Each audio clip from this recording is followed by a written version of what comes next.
Hello again, fellow hobbyists and perhaps scientists or something.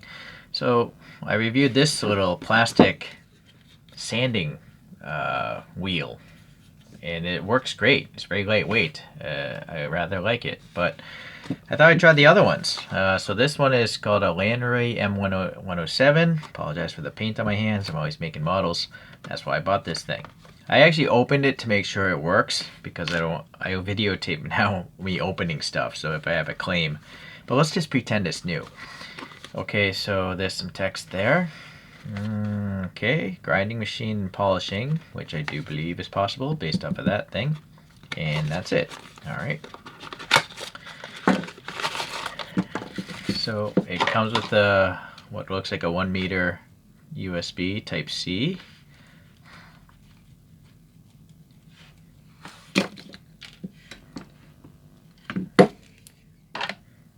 Yeah, that's like a meter right there. Okay. And then obviously I took it out of the bag to test it. It already came with the sandpaper on it though. And I don't know what grit that is, but it feels pretty rough. Maybe it's 400 if I had to guess, but I don't know. Oh, nice, nice. It actually says on this one. This brand, it doesn't actually tell you what grit you're putting on. So it does come with a 1500, which naturally feels very smooth. A 3000, super smooth. So polishing with those two. 800 is getting a really rough polish, I guess. Now the question is, all right, so 400. Did I guess 400? I forget already. I suppose we need to know what size these are. 52. It's basically a 2-inch. If 50 millimeters or 2 inches in that ballpark. But you got to make sure you get the soft backing. So this hook side is on this side. The loop side is on this side. So I am gonna leave that 400 on because I'm not really here to polish stuff. But okay, so that's easy. This one, they're adhesive backings, so it might be cheaper, but you gotta deal with glue, residue, and all that, and the like. So this is gonna sand a lot more, just because this is a 1.5 inch, this is a 2 inch, right? So 38 versus 50. And this has all a metal body, as you can see. It's got a Type C charging port, and there's the power button. Whoa! It has a battery in it. I thought it was only going to be powered by. I thought it was just going to be charged. Well, whatever. It actually literally says charging port, not operation port. This says nothing. Let's get some dimensioning out because I didn't see it on the box. Widthwise, we have 60. Lengthwise, we have 80. Thickness of the body, we have 28. But thickness of the thing with the pad, which is what really matters, 37. You can do the conversion if you want. I measure things in metric. It's just easier. You do have 4 Phillips screws if you want to take it apart and see what's inside. What I suspect is it's a quadcopter motor. But obviously now there's going to be an electronics board and a battery inside of there. Another nice touch I'm noticing, this is a rubber pad right here. So it's going to keep it from wobbling around on a smooth surface. This plastic one is just, plastic. So, but this does come off. So without this base, it's super portable. I put some putty in there though, because I'm always going to leave the base on. Okay, unfortunately, it doesn't tell you anywhere on here the 4 speeds, right? It would have been nice if they're going to bother putting this printing on. I don't know if this is laser etched or I think it might literally be paint. But it would have been nice here if it told you how fast each of these RPMs is. I do find it odd. I'm just looking in the box. There's no instructions whatsoever. So you gotta look at the listing for the instructions. Alright, so one thing I want to do is mark this. But before that, one last dimension would be the weight of 182 grams. Probably not seeing that, but it's 182. Yeah, alright. Let's get that out. I want to mark it because I'm curious what direction it spins in.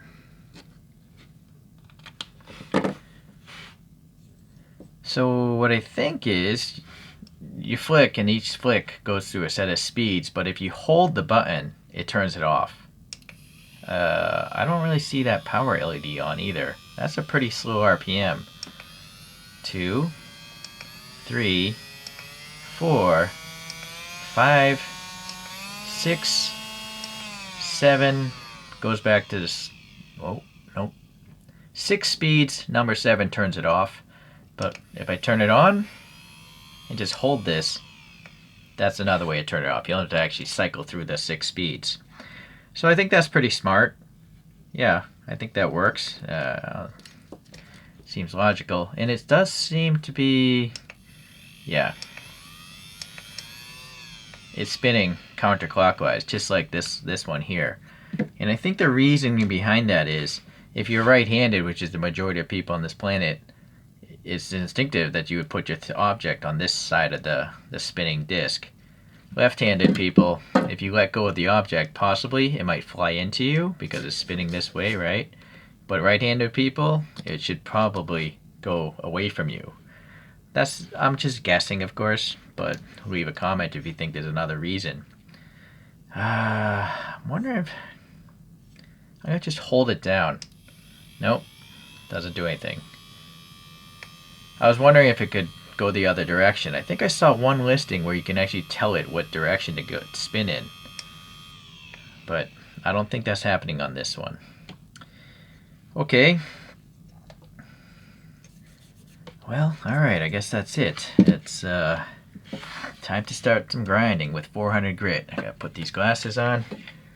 Even though I have a phone screen, and I don't think it's gonna, send sparks into my face, but you never know. Better be safe than sorry.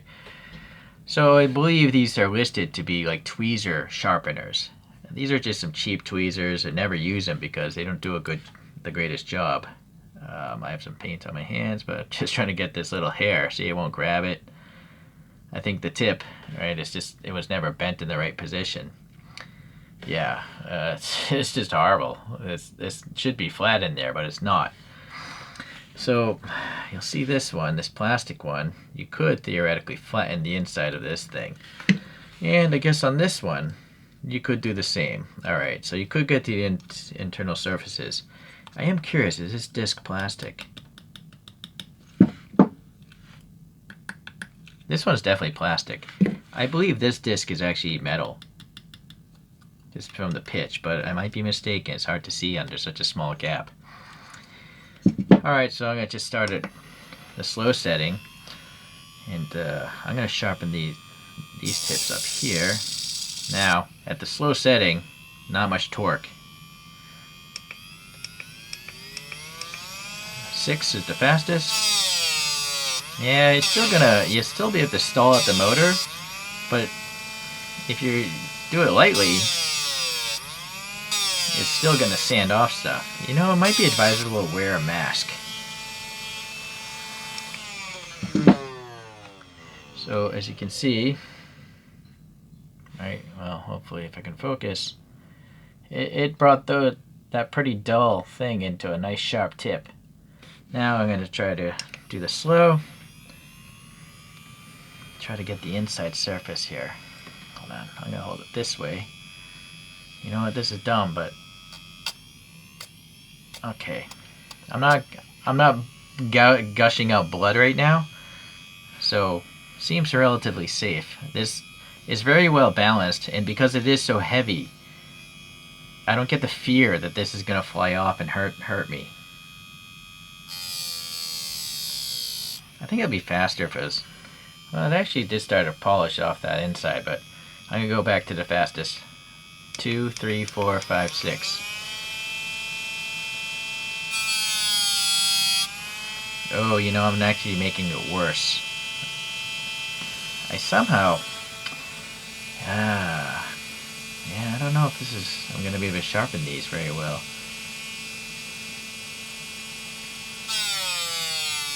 Unless they bend. Maybe I'll try to bend these tips. Okay, well, you can see the inside is pretty smooth now on those 2 tips. Granted, I didn't hold it quite well because it's at an angle.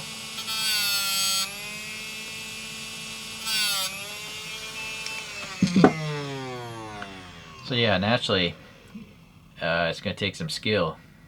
You can't really just sand it the way I did it. But since these are garbage tweezers anyways, I'm now going to bend these inwards. Like this, and like that. Now, well, I grabbed the hair this time. It's weird that I have hair on this part of my finger. Do you guys? Does everyone have hair here? I don't know. Yeah, I'm tweezing, right? So, and I just bent that once. I wasn't even trying to be perfect, right? So, it works as a tweezer sharpener, for sure. That's a little bit sharp for my liking, so let's just do speed 3 and try to focus here.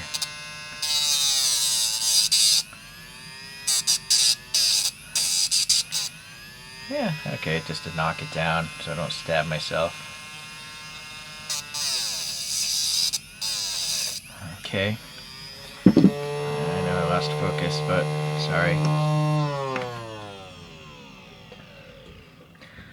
Alright, well, that definitely works very fast, much faster than this. I don't know what grit this is again, but just because the diameter is bigger, it's a faster grinding machine. But obviously, you're paying the price. Look how big it is, right, compared to this little plastic thing, right? This thing's tiny without the base. This one also has like this base engagement. I guess I'll take it off the poster putty. So you can actually hold this nice and easy and actually use it as a grinder like this. You can do the same here and it'll actually grind faster because it's a bigger disc. And again, it's so well balanced, just like the other one. I don't think there's any chance it's going to run away from you. I almost, though, wish that either of these designs pushed the disc out past the edge. If this disc was actually hanging off the edge, then you could actually, put the tweezers in at an angle like this instead of, right? Hopefully you understand what I'm saying. Yeah, so it would have been neat. It's not even centered, right? It's interesting. The motor is off this way and obviously up that way. But it's almost like it would have been cooler since the bell is this small. They could have easily moved this, like maybe right here, and then this much of the disc could have been hanging off both sides of this corner. That might have been more functional, because then you could actually put your whole palm on this body and keep it even more stable. But as mentioned, stability is not much of an issue. This one has the rubber base. It's definitely, I think, more stable than this because it doesn't have a rubber base, but you could screw this down to a work surface. So the reason why I buy these things is I do a lot of these little miniature car models. So this is for an upcoming video, a totally new design of my own creation. And I have these 1mm hollow stainless tubes, and I cut them to length, but it crushes the tube. But I'm trying to put a round tube into the round hole of these wheels. So hopefully you can see that's not round anymore, right? Henceforth I bought this thing. So 1, 2, 3, 4, 5, 6. And let me try to focus.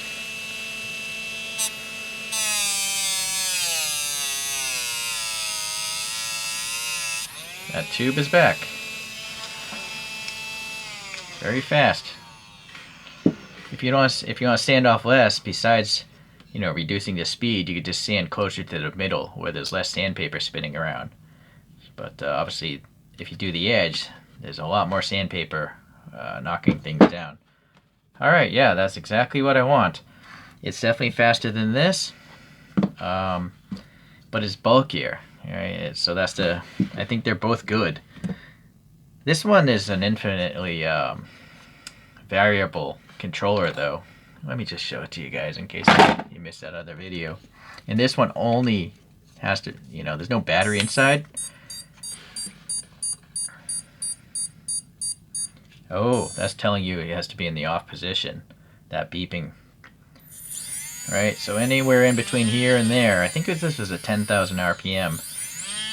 So that's a nice touch that you can adjust the speed to whatever you want, but no battery, right? Not as convenient, I suppose. This one, just based off the size of this, I would imagine there's a pretty large battery inside of this thing, because the electronics boards of a quadcopter they aren't that big, speed controllers. I mean, just look at this one, right? The bill of this is actually the same size. I wouldn't doubt maybe these are actually the same size motors, right? Just looking at the diameter through the gap there.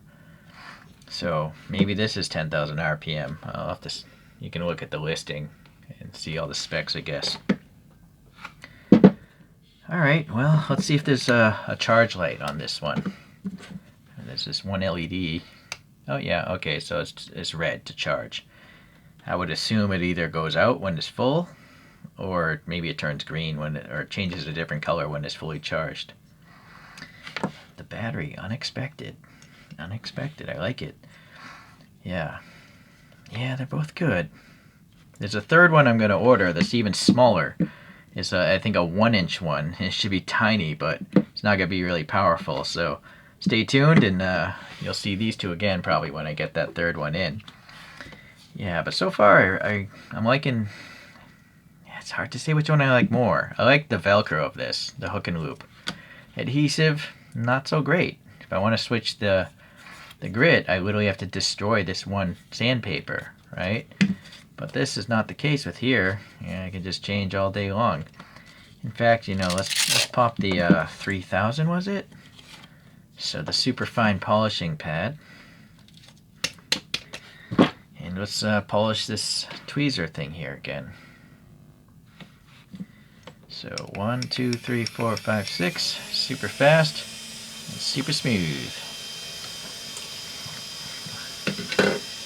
I'm trying to focus on that finger.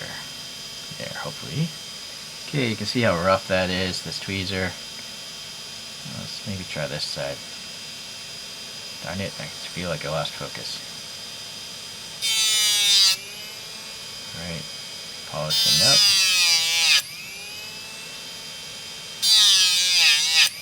Yeah, I have no fear of this thing jumping out of my hand, or even the tweezers being grabbed, because it's such a fine grit. You notice it kind of curves off the edge. It's not a sharp edge because of that Velcro hook and loop stuff. Alright, so 3000 is taking a while to polish this because you really should move progressively up, but wow, it is starting to become a mirror.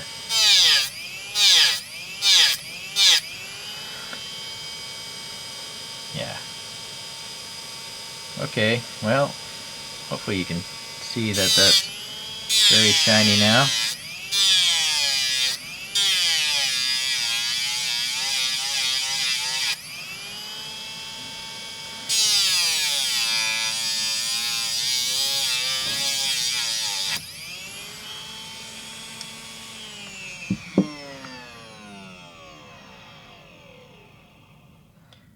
Yeah, you could definitely mirror up some stainless.